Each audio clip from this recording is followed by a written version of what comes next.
All right. I think we are all set up. Can everyone hear me all right? I got the thumbs up. Don't we love that sentence? We'll say what an awesome session. As far as ERGs, I can't ever stop talking enough about ERGs. That was fantastic. But what is good? Asians in advertising. I'm actually gonna let my hair down for this. My name is Choi. I'm a proud Korean American based here in Brooklyn. And for work, I rep strategy over the Martin Agency. I will be your moderator today for our panel, Embrace Your Awesome. We'll be exploring all the nooks and crannies of imposter syndrome and how it applies specifically to our community. And we've got this heavy hitter list of panelists for you today who will now have introduced themselves. So if each of you could share your name, your pronouns, heritage, title and company, and we'll also do an icebreaker. I know that's a long list already, but the icebreaker will be what part of your awesomeness have you been embracing the most lately? So names, pronouns, heritage, title and company, icebreaker.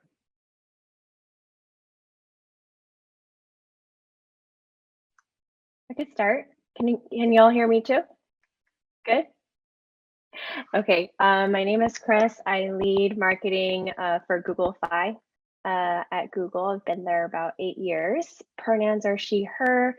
I'm a second generation immigrant. My parents were both born in Taiwan and came here for grad school. Grew up in LA. And icebreaker, awesomeness. This week, I teach a weekly hip hop dance class on Tuesdays. And this week, since I'm going to the Janet concert on Monday, I taught the dance break to If. So I know none of my teen students had any idea what that song was, but it was really fun for me to teach the dance break. That's so dope. That's so sick. All right, not that it's a competition, but anyone up next? Cathy, Denny? Yeah, I'll go. That is hard to follow because me and dancing are allergic to each other for sure. So I'm Cathy Butler. I'm the CEO of Organic. My pronouns are she and her. I was born and raised in Southern California, and my family and I are Chinese. My awesomeness for this week was with my co-founder, Van Tran. We launched API Rising in support of advancing API leadership in corporate America through career development and career coaching. So I am very excited about taking a risk and doing something with the greater good in mind.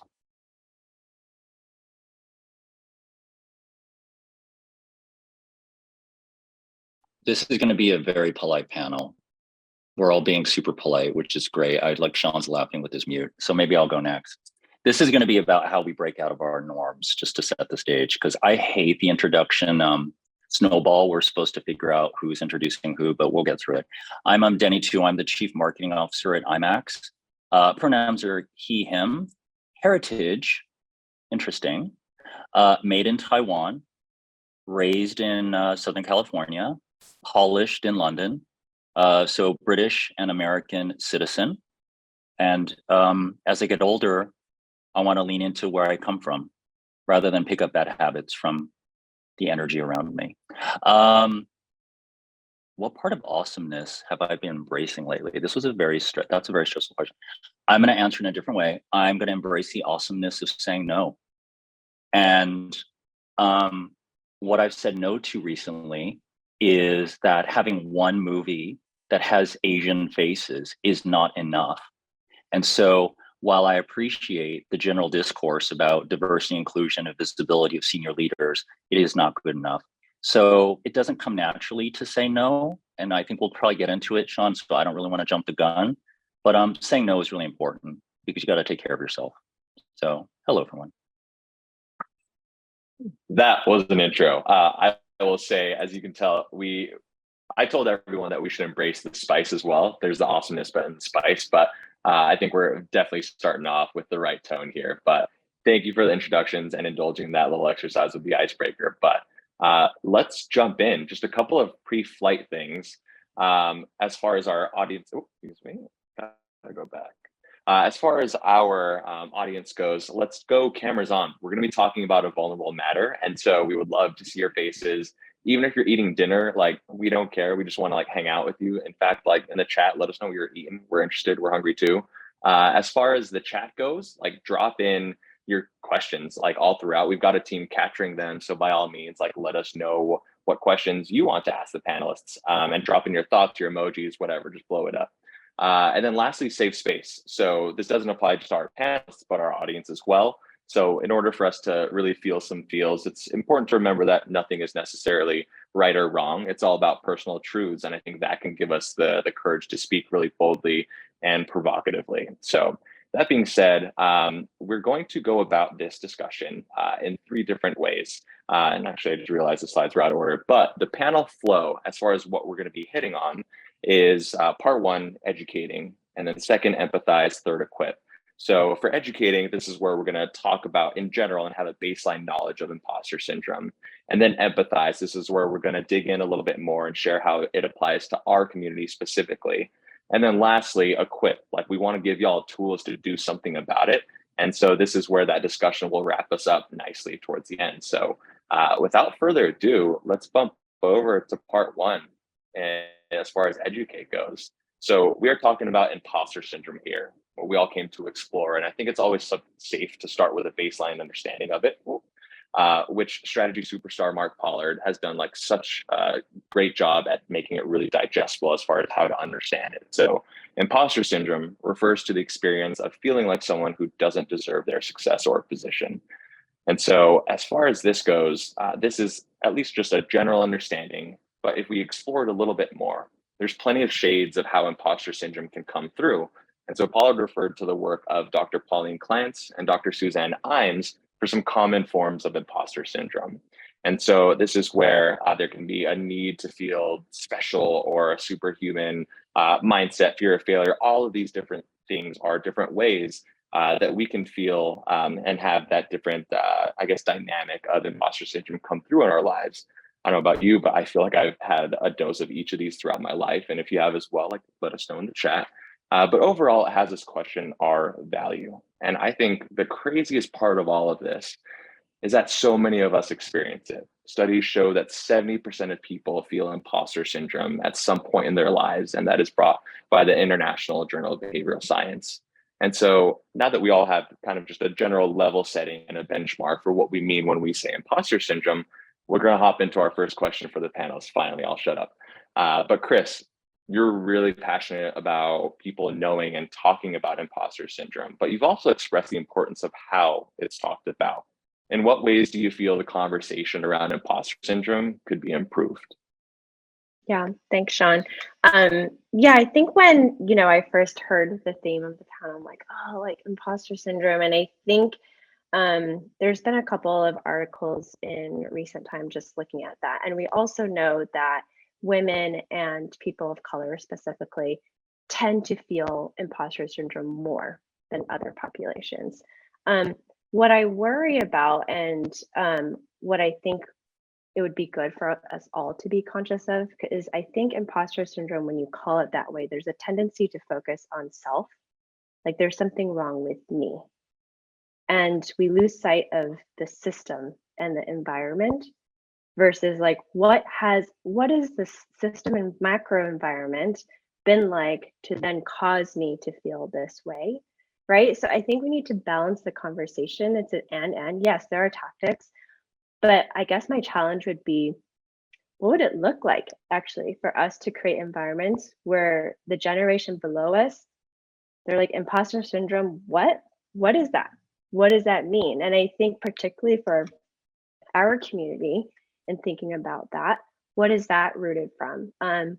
And hat tip to my coworker, Mayuri, who's constantly schooling me, but she brought up, she's like, a lot of our community came to the US through an immigration policy set up by the American government that told us our value was in our labor and our work.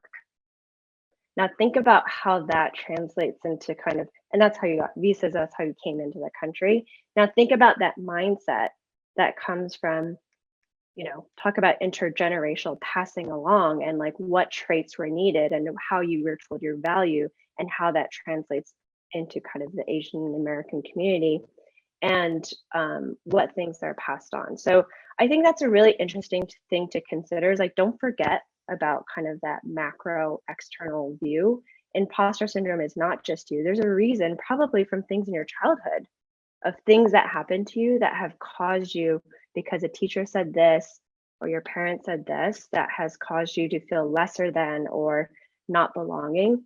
So yeah, I think it's a aspirational question to think about. How do we create the environment in which we don't see kind of over-indexing of imposter syndrome with our community? I dig that. There's so many different variables that can contribute to the way that we feel it specifically, whether it is intergenerational or whether it is historically from the nation as well. And also just the environment, like the specific environments that we're in. So love that response. Another aspect of imposter syndrome that we wanted to hit on was recognizing that it is in fact almost like a spectrum of confidence. And so Denny, going to bump over to you. We've spoken about imposter syndrome being almost the absence of confidence, and that the opposite end of that scale can be almost like ego or cockiness. What do you feel is the right amount of confidence for API folks to have, and how does that differ from our white peers?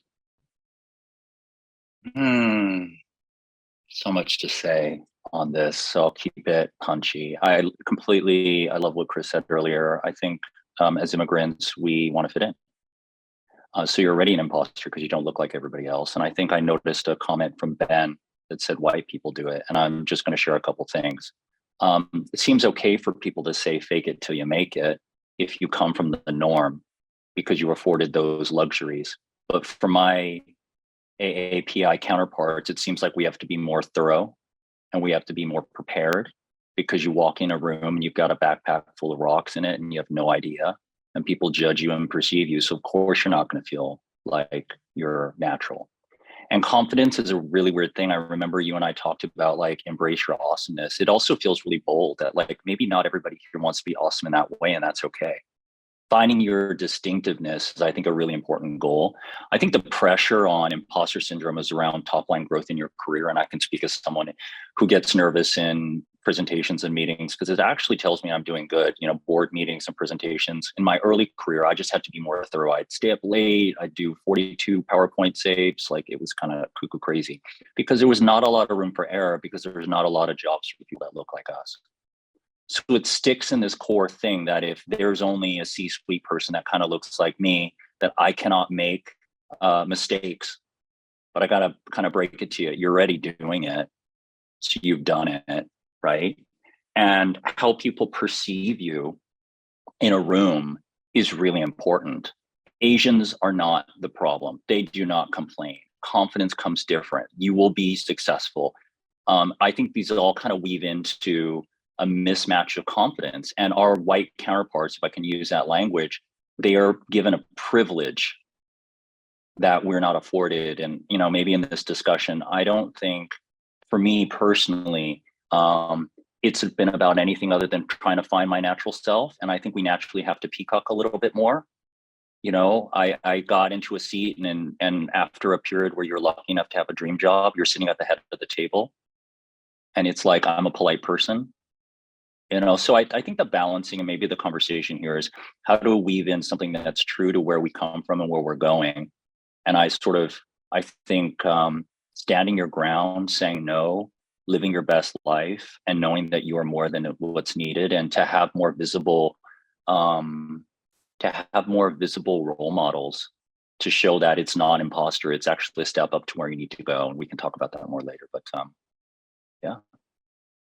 I love that. It's really freeing and liberating to understand from a cultural perspective that there are different shades of confidence and that it can manifest itself in different ways, especially by different community groups, and just the cultural impacts of how we go about it certain ways compared to maybe some folks that have just endowed it through privilege. And so great way to start. I'm so can I add one thing to yes, that? Can I add please. one tactic to that? I notice that we make space for others. So confidence often comes from owning the space that you deserve. So even now, look, I'm 20 years into my career. I have a pretty amazing job. I have to deal with some big personalities. I love everything I do, but we make space for others. It's part of something that's naturally proud in where we all come from. That is a real challenge when we talk about confidence, because confidence is actually the opposite of making room for others. It's making room for yourself to ensure that others are making room for you. And I think it gets lost when we say we're imposter, we don't belong. Actually, you don't actually belong, you lead. And taking the power move, I can see a couple comments there, is even if it doesn't feel natural, can I just say, just do it. See what happens. Try it out. Take the head of the thing. Ask the person to do something for you. Not changing the fact that you're freaking amazing. Try it on. If you don't like it, don't wear it again. I love it, and I can tell you've had so many experiences where you just had to, peacock a little bit, like you said, but also that takes a different form of courage that I don't think we recognize or give ourselves a little more credit for. So thank you for that add-on. I loved it. We're gonna bump over really quickly to part two as far as empathizing goes. And so now that we have a basic understanding of imposter syndrome, let's start almost like this healing process or therapeutic session here through the empathy that comes from relatable lived experiences, and especially for us within the API community. And so yet another mental model to help better digest this. We've got Mark Pollard, who explains it as three core contributing factors to imposter syndrome, and that would be competence, culture, and conditioning. So we're going to go from left to right, and we'll start with confidence, and more specifically, the competence of our professional skills. Cathy, you're up. So if competence within our careers were a journey, how do you feel our relationship with competence evolves as we mature into our disciplines? Yeah, it's a great question for a number of reasons, and particularly for all of us who have sort of matured in our roles and in ages, that we have looked at our careers, I think, and I hope, in evolving ways. I mean, sort of early on in your career, you are out of school and you're really focused on just being really good at your craft skills and deepening those and just being better at your everyday, working hard like stereotypically we do. And you approach a time in your career where you're promoted and it's really exciting and you find yourselves being stretched and being expected to be able to do more expansively. And that's not just your craft skills, it's about politic management, people management, stronger EQ skills, needing to manage teams and people. Not only that, but also your craft skills and sometimes technology more often than not. And that's all encompassing all of a sudden. And then you bump up against like cultural values that we have in terms of being able to talk about ourselves, advocate for ourselves, having individual ideas. And so I think that the idea there is that you don't only have to grow literally up in your career. You can go horizontally and be really embracing of broader skill sets that you can bring into your life to be more well-rounded. And I think that's an exciting part of owning your career and finding more ways to channel your excellence and to be really good at considered for other opportunities that aren't only in your particular skill set. I love that. Just hitting how dynamic growth can be. I mean, we think about competence probably in a pretty linear, more of a tactical way, whereas growth can be dynamic in the sense of the different types of skills, like hard and soft skills, or even going like widthwise instead of just vertically as well. So well said. I really appreciate that. Following competence, let's bump over to culture. And for this conversation, it'll be specifically around us API folks in corporate culture. So I'll open up this one to the group. But Denny, if you want dibs for this one, we know how essential it is for API to recognize the differences between Eastern and Western cultures. But for many of us, the Western thinking at school or work challenged Eastern influences that we experienced at home. So for the group, what are some cultural differences that have impacted you in your career, or even when they stem from, where they stem from, if you know?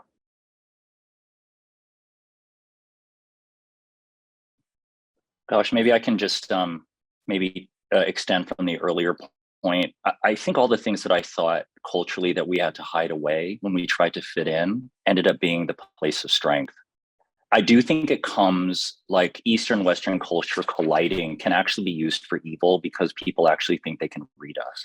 And so I would also say there's obviously the bamboo ceiling model minority myths. You know, there's a really great Bain study, I think last year, that talked about how we don't fit in. Actually, I think AAPI of all sort of groups don't fit in corporate society, because it's the absolute opposite of what we were, and I don't want to speak for everybody, but what we were kind of naturally brought up to believe in, which is community building, family, and actually the peacemakers and the fixers. So people tend to shit the lawn and we have to fix it all the time. And so it seems to be our role to always fix.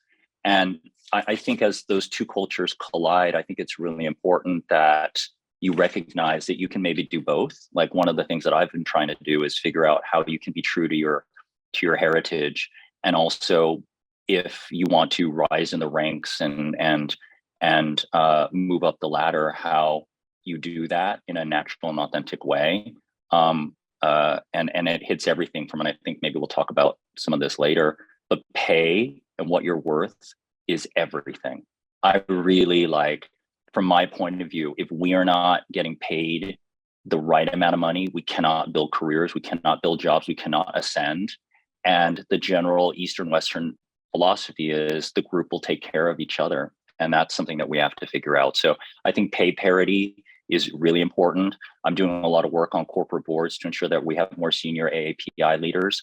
There's a lot of things we got to do, and we got to fight, and we have to be angry, because being polite isn't going to get us to where we need to go. And I'm not like an angry person. I'm super chill. Sean knows, like, I'm just passionate because I believe that everybody on this call is going to be able to punch 2 notches above their weight if they realize that it is completely possible. And we want to build lives for each other that are fulsome. So I think that can work with the Eastern Western mix. Most definitely. I love that perspective, as far as it's a weird dynamic in the sense that our Western counterparts probably have a very monocultural view of just the way that corporate culture should be and is, versus all of us typically have that fluidity of different cultural influences in our lives and having multiple. And so we are naturally a little bit more fluent in seeing those differences, whereas for them, it's just the norm. And so it's difficult for them to even imagine that there's a different way. And as far as the pay, that's, I mean, definitely resonate with that. I think one of the latest things I've been working on is being selfish. And it feels weird to say, I even cringe saying it out loud. But I think from a career perspective, like, no, it is absolutely warranted. In fact, like, our version of selfish is probably far different than some of our other counterparts as well. But love that thinking. So we've talked about the cultural differences imparted by our parents, but then there's the way that we're treated because of those things. And so, Chris, I'm going to come back to you for this one. Contributing factors for imposter syndrome, they can almost be on an individual basis, but also an environmental one. So what approaches have worked for you when it comes to addressing work relationships or work cultures that feed imposter syndrome? Yeah, I think talking about kind of also what I was touching on earlier and environmental, I mean, if I can share. So when I was in junior high, I think I was in 6th grade, I went to this club info session with a few of my friends who also happen to be Asian. And the teacher goes up to our group, and it was for mock trial, so public speaking, right? Debate, essentially. And she comes up to us and she's like, "Are you sure you girls want to join? Because people like you don't usually speak up." Before the meeting even started, before a word was even said. Needless to, I mean, but that kind of thing, when it happens, when you're coming of age, it gets seared into your brain, and it almost becomes a self-fulfilling prophecy. Of course, we didn't go back. Who wants to go back to that, right? I don't even remember telling my parents that happened. Mental note, I should tell my mom that happened. But so, like, okay, so that's environmental factor, and kind of like, okay, what happens when you're younger and how that influences then like your beliefs about yourself and how you change. I think at work, I have a few Asian team members on my team, and we talk about this a lot actually in our one-on-ones, of how, like, culturally, we don't speak up. It's really hard to speak up in meetings, especially the big ones. And so some of the tips and tricks that I've given them that I'm still working on, right? It's still hard for me to speak up in the big meetings. I still don't know, right? But I've been working with a coach, and therapy also helps a lot. But speaking early on in the meeting. And so, kind of to Denny's point of, like, something, the more you practice and the more you try it on, the easier it will become, even if it's hard in the beginning. So one of the things that helped me is like put a little sticky note on your monitor and be like, this meeting, I'm going to commit to myself and then like speak first, right? And then once you do that, you find it's kind of going to be easier. But I think there's a responsibility kind of for us calling out when we see work cultural behaviorals. They're not healthy, that kind of feed imposter syndrome. So I think language is really important to me at work. I think language matters a lot in terms of motivation. So like one recent example, you know, I was in a meeting and a senior stakeholder said, don't keep content on the site that's dumb. And I'm like, so in a one-on-one, you know, discussion, I was like, hey, you know, when you said that, I think you mean to say, don't keep content on the site that's not performing, which we would all agree with. But when you say words like dumb, it makes the team demotivated. And I think it drives this like perfectionism thing of like needing to be buttoned up, can't make any mistakes, fear of failure, because you're scared of kind of that judgment coming down. So I think like calling that out continues to be really important. I think language, especially when it comes to work culture, like when we say, okay, who's going to take the L for that one? That one I really hate, right? Like, so how do we think about language at work and how we use that to move culture?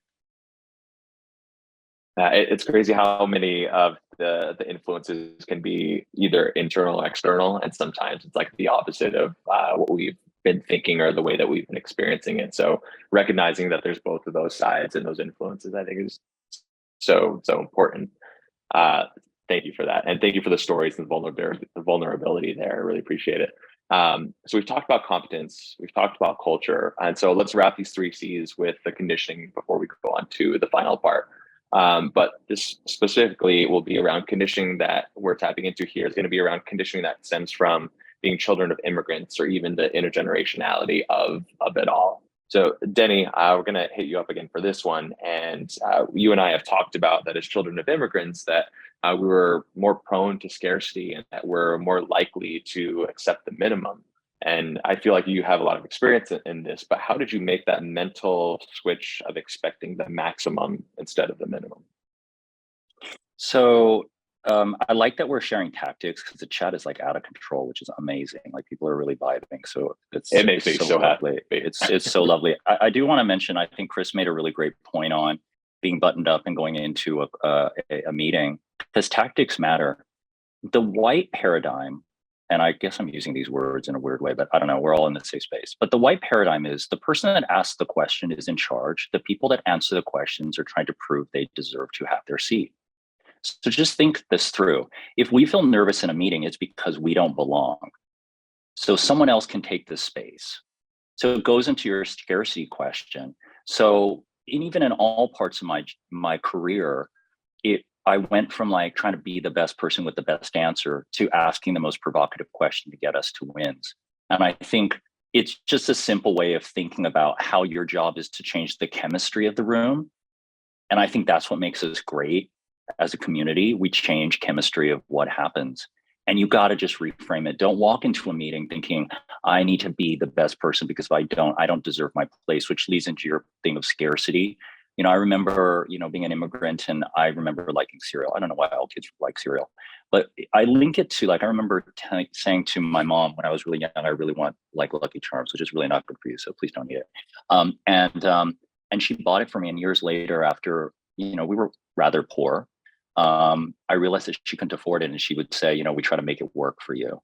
And you realize that so much of what your existence is take little because our group needs more.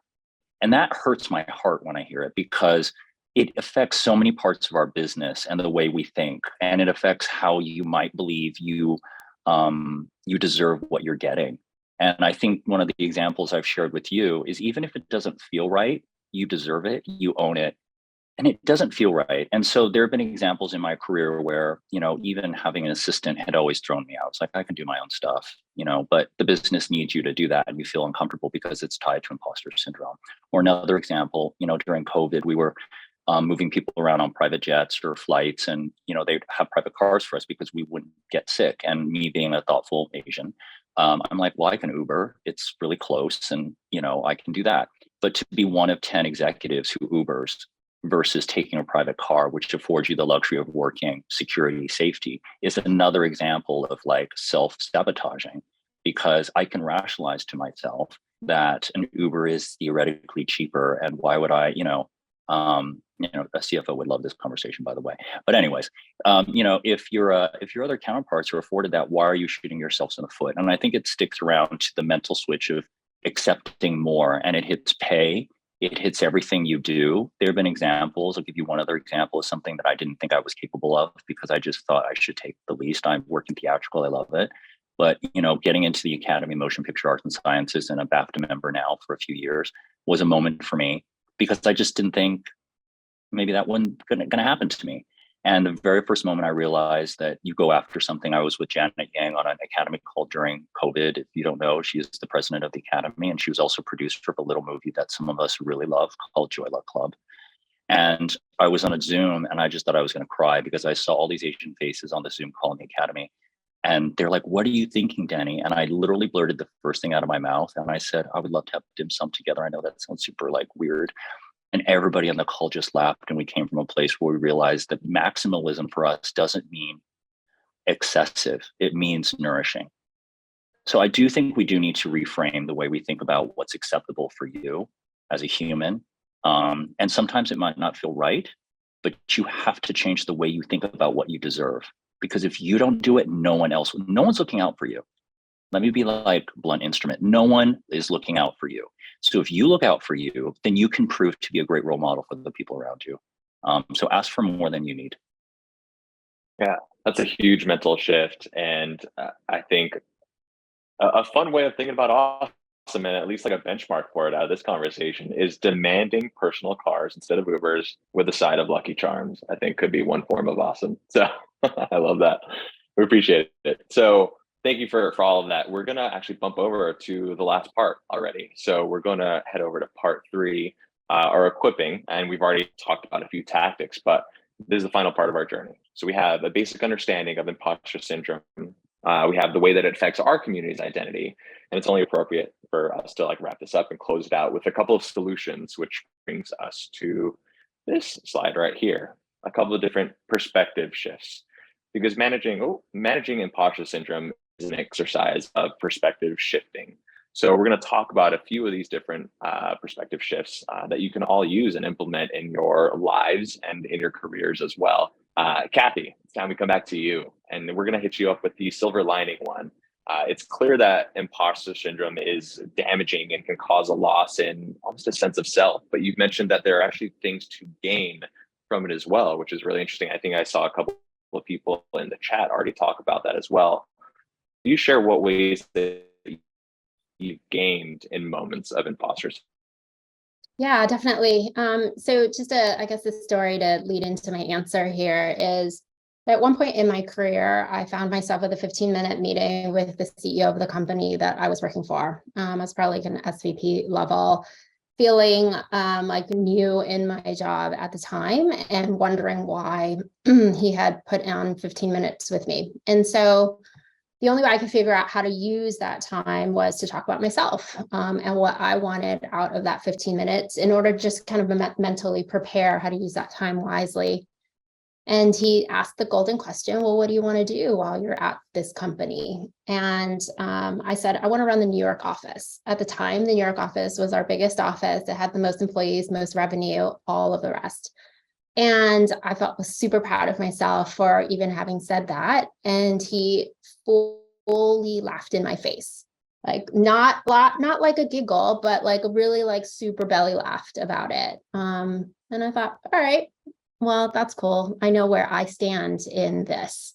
And we cordially sort of ended that meeting. Subsequently had to be like, a person who worked at his company.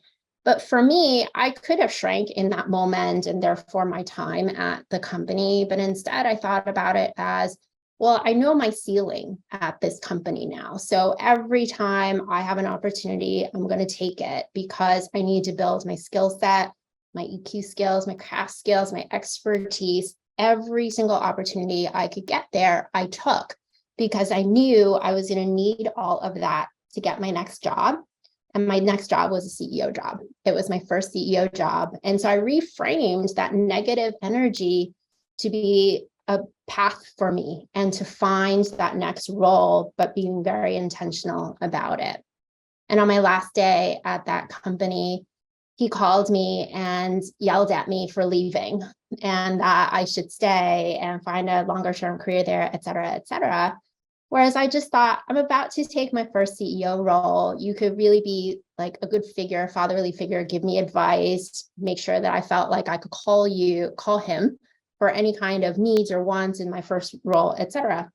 And it became such a milestone in my mind about the kind of leader I didn't want to be, that I have actually modeled a lot of my manager style, my philosophy, my values against him as a bad example for who I believe I am and want to be as a leader. And so as we're sort of navigating all of these different moments in time where we feel quite terrible, I would just ask ourselves, well, what can we learn and channel our excellence against in those moments? So that to me was like a really big milestone in my career. And I feel actually so much more confident in thinking about, well, I overcame that and it's been great. And I've had successes that since then. And I've told this story, and every time I've told this story, I feel like I even still continuously like have a light bulb moment of like, oh, what a terrible, terrible thing that was, not that long ago, but certainly has had a big sort of impact on me. I think there are other things as we're talking about how to have the right tool set in our world, especially when you're the only sometimes in a room. And I heard this quote, and I apologize, I can't remember who said it, but this person said, well, if you're the only, I think it might have been Carla Harris, if you're the only, it means that you deserve to be there. And if we just reminded ourselves that more often, that could also be helpful. Another quite tactical tip is if I'm in a room and it makes sense to, I get up and I move around. I'm like somewhat small, petite Asian woman, that just changing the physicality of how I'm showing up in a room creates a different dynamic and actually gives me an opportunity to say what I need to say or ask what I need to ask and get like the results that I'm looking for. So I just offer that as a tip. The roaming is such a power move. I've got a couple of my Martin people here, and some have seen me like in presentations do the whole Tim Cook thing and just like walk around while discussing. So it is 100% a power move. Thank you for sharing that. Let's keep it rolling. We've got the KPI update as the next one. And Chris, this one's for you. As hobby people, we are some of the most ambitious people career-wise. I think that's like unprecedented. I mean, like uncontested. But we often don't realize that it can be really damaging, and that can come from setting the bar of success almost too high. So how has your relationship with quote unquote success evolved throughout your career? Good question. So success, I mean, I think a lot of you could probably relate, right? When you're growing up and your parents like, here are the 4 career paths you are allowed to choose. Doctor, lawyer, business, right? And business was always like, okay, maybe like, fine, you could do that. You will be business major. So, and meanwhile, so I grew up dancing, right? I think I talked about dancing in the beginning. My whole life, I've wanted to be a dancer. And my mom's like, yeah, that's cute. You can do that as your hobby forever. I don't want you, like, don't be poor, right? So I've gone on this path, and like I'm grateful on the one hand, right? I feel like I have a comfortable life. I like what I do. I love working at Google. And there's always this thing that's nagging in the back of my head of I didn't do anything with my one true passion and love. And what a gift it is to have to even know what that is, right? So if you were like, if you could quit your corporate job tomorrow, do you know what you would do? I'm like 100% yes, hands down, right? But I have a whole life's worth of conditioning telling me this is what achievement looks like and this is what progress looks like, right? And to keep doing that. And I had a conversation with a friend that really helped me clarify, because I was really grappling with kind of like, oh, I want a job that helps me dance more and things like that, because that's where I feel true joy. Spoiler alert, it's not at work, right? Like, I don't think this is my success end game by any means, right? It's the life outside of work. So how do I choose a job that is designed so that I can have room and space for that? And she said to me, she's like, what if it's your ancestors' wildest dreams that you are doing what you love? What if you are your ancestors' wildest dreams? Why did they come to this country? Why did they sacrifice so much to come here and do all the things, sacrifice, come here and, like, you know, not go on vacation for 10 years so they could pay for a good education for you? Wouldn't it be so that, can you imagine what they would think, and in how many generations that they could do it, that you could have the agency to do what you loved and not just what paid the bills? And I think that kind of really changed it for me. So these days, I feel like I'm less on kind of what I'll call the hamster wheel track of career. I'm like, how am I intentionally spending my time and maximizing the joy in my life and redefining success? So that's not like the old kind of like definition of, okay, just go for the next promotion and this thing and this company. So yeah, I hope that helps to share with y'all. Absolutely. I love the way that you talked about it from a generational perspective. If our parents' generation immigrated and did it to create space and opportunities for us, like, how are we taking up that space? And I'm pretty sure for my parents, it wasn't just so that I could hit inbox zero, because that's usually my goal each and every day, is to just have like zero emails. So that definitely reframes it in my mind as far as like, I should probably shoot for a little bit higher than that. Love it. So next we'll go to the rebranding of value, which is a really fun and juicy one. And Denny, you've already spoken about it a little bit, and you've mentioned how we position ourselves poorly by only talking about how we satisfy the standard job requirements. But how did you transition from broadcasting what makes you good to what makes you unique?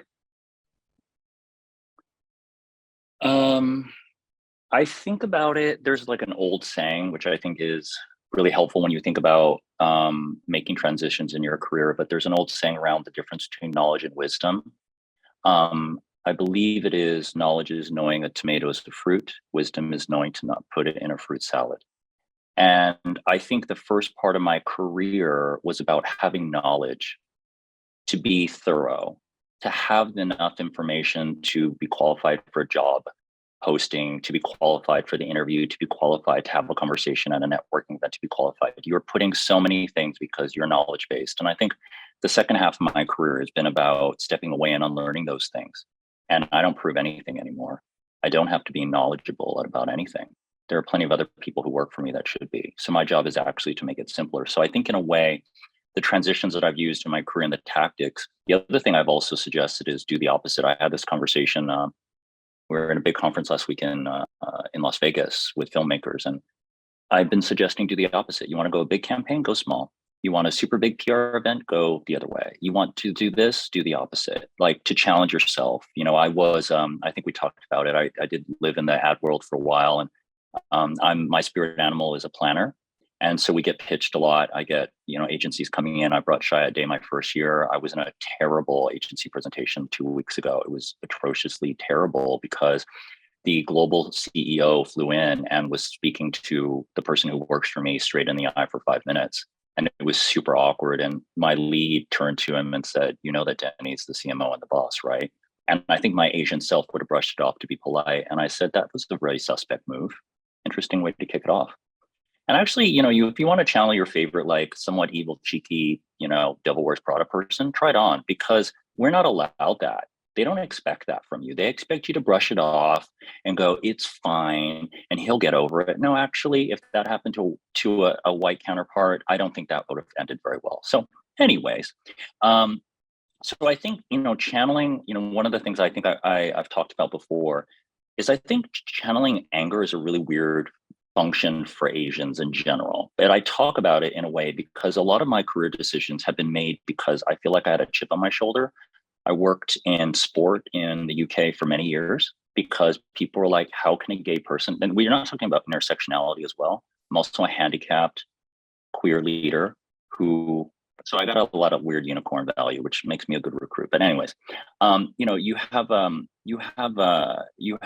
these things, and people go, could you market? Can you market a Premier League football as a queer leader? Can you do this for that? And a lot of the decisions I made in my career was to do the opposite and prove them wrong. So I moved into theatrical because of it. I led big sports campaigns. I moved out of the ad agency world because I couldn't be an executive. Asians can't be executives. No, they're supposed to be great second in commands. So I think channeling that personal passion is really important. And I think I talked about it earlier, but I think the idea of peacocking is something that's very powerful. I think each person on this call should think about what their version of peacocking looks like. Because if you don't peacock, you can't project that value. And I think it's really against, at least for me, the norm to do that. And so when I talk about it, I say, it's okay that you feel like you can't make these transitions or you're not good enough. So many young people from our community talk to me about that they don't think they're ready for a job. Are you kidding me? Are you freaking kidding me? It's ludicrous. And like, if it's that ludicrous, it's like, if you can't believe it, no one else will. So I do think we're onto something here with rebranding yourself. If you don't believe that no one else will, stop being so hard on yourself. You don't need 32 qualifiers. You've done the job already. Zip the lip and just deal with it. And I think that's something I really feel strongly about, because you're holding yourself back. And go get it, make a ton of money, eat a lot of dim sum, buy a lot of, like, I didn't even say it. I wasn't allowed hobbies. I think when we were younger, it was like that joke. It's like hobbies are for like white people. I don't even remember. I'm not trying to be shady about the damn thing, but I just think it's really funny because like, I don't have hobbies. People ask me, oh, what are your hobbies? I'm like, I guess my job. It's like so I think we also to get out of that. It's some sort of gluttonous thing to like freaking have a fucking hobby. It's like ridiculous. So make a lot of money, eat a lot of food, get the job, punch 2 punches about weight, and then you got to transition and just live your best life, honestly. God, that sounds so much more fun. And so maybe it is like tapping into the anger to fuel that. But yeah, that just sounds like a way better route. So where are you gonna get your energy? That's my question, because I think this is the thing about kinetic energy. I think our white counterparts get their energy from somewhere else. They get it from media, they get it from like news, they get it everywhere. Where are we supposed to get our freaking energy? How am I supposed to come to work and give a shit? Like, so you got to realize that the energy has to come from somewhere, because if you don't project your energy and you're the one that knows, it's like I tell ad agencies all the time, put a beautiful billboard in the middle of the desert. Who the fuck cares? So like projecting your energy to yourself is slightly pointless. It's a little bit too thoughtful. We can do it on our virtual dim sum, which I think someone is setting up, by the way.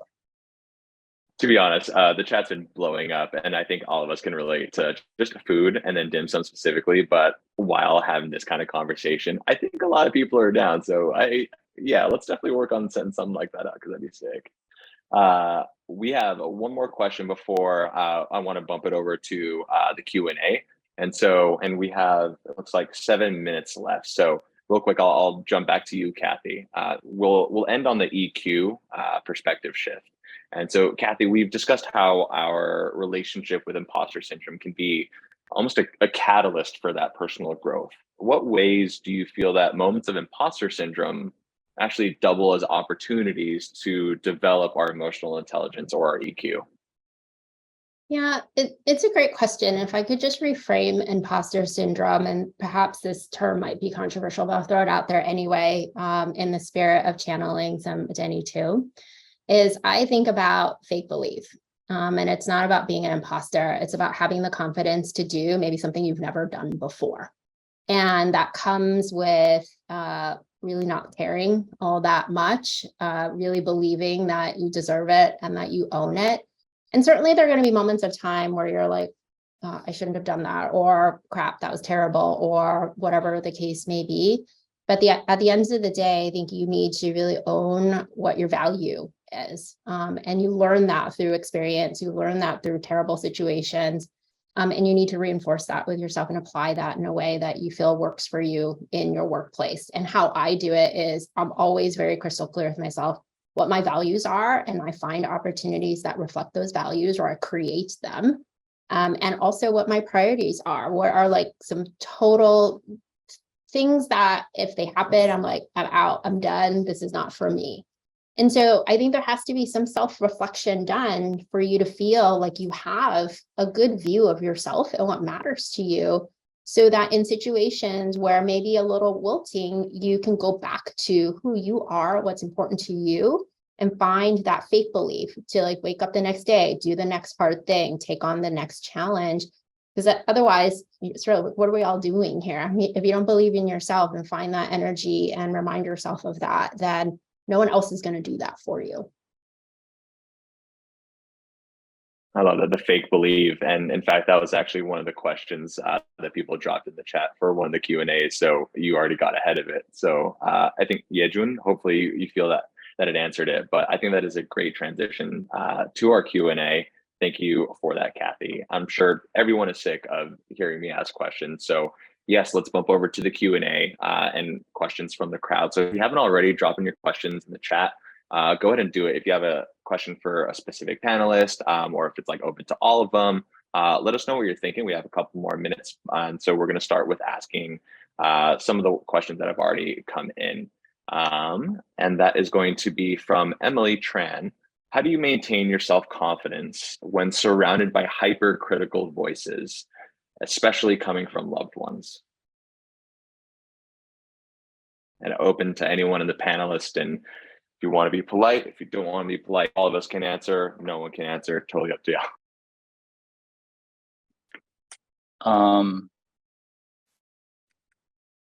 We just do. I mean, I think part of it is your loved ones don't understand the multifacetedness of your existence. They came from a different place. So their questions, my mom gives me tons of corporate advice. It's super amusing. I'm like, how much Dallas and Dynasty did you watch in the day? It doesn't really apply to me, darling. You know, I think part of it is you got to accept that the people that love you, and it can hurt, but it's not personal. And I think it's very similar. We hear this in the white kind of strata. It's business, it's not personal. You know, it does feel personal. So I do think there is a balance of like, how do you deal with critique? Well, we're all supposed to be perfect, but you're already perfect.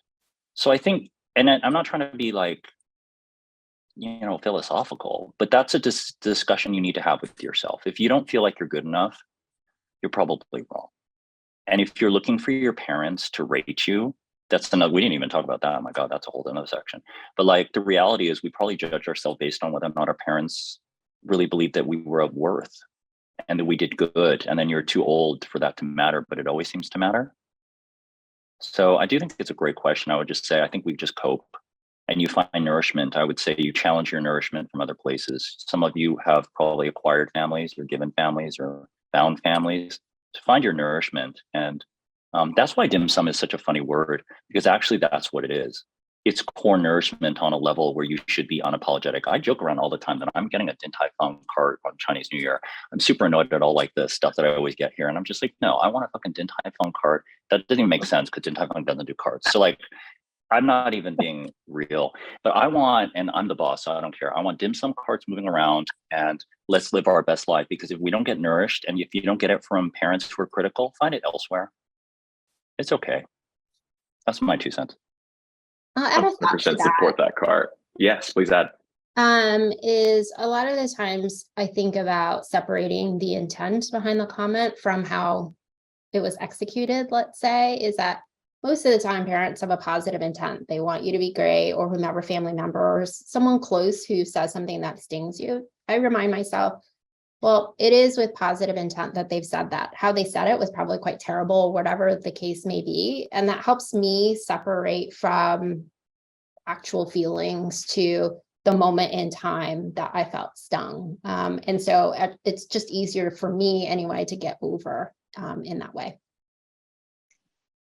Yeah, I want to echo that. I feel like thinking about what is the work that that person might need to be doing or is working on that has caused them to say hurtful things like that to yourself. And if it is from a parent, I mean, I feel like whenever I tell my mom something I want to do, it's always like, here's the 10 things that are going to go wrong and why it's going to fail, right? But she grew up with a very like if you are familiar with growth mindset, she grew up with a very fixed mindset, right? So it's like very much ingrained. And so I find myself, coaching her on like, here's growth mindset and here's what it means. And now I've realized that I've grown up with fixed mindset my entire life, terrified of failure. But I could see like where that comes from and how survivalist mentality has caused maybe that self-sabotaging, so that it's kind of sad to think about, but maybe the self-sabotaging is there so that you don't allow yourself to dream of what could have been possible, or what you innermost desires are. Eloquently said. I'm getting a few of the digital looks from my AIA folks, and so we are at time. So I'm gonna bump over to our closing slide. God, I just feel inspired to our badass panelists. Like, I can't thank you enough for the contribution, your time, your vulnerability on behalf of the entire community, and I'm sure the chat is one manifestation of how much the people appreciated it. And to everyone else tuning in, happy AAPI Heritage Month, and thanks for joining our panel, and be awesome. Appreciate it.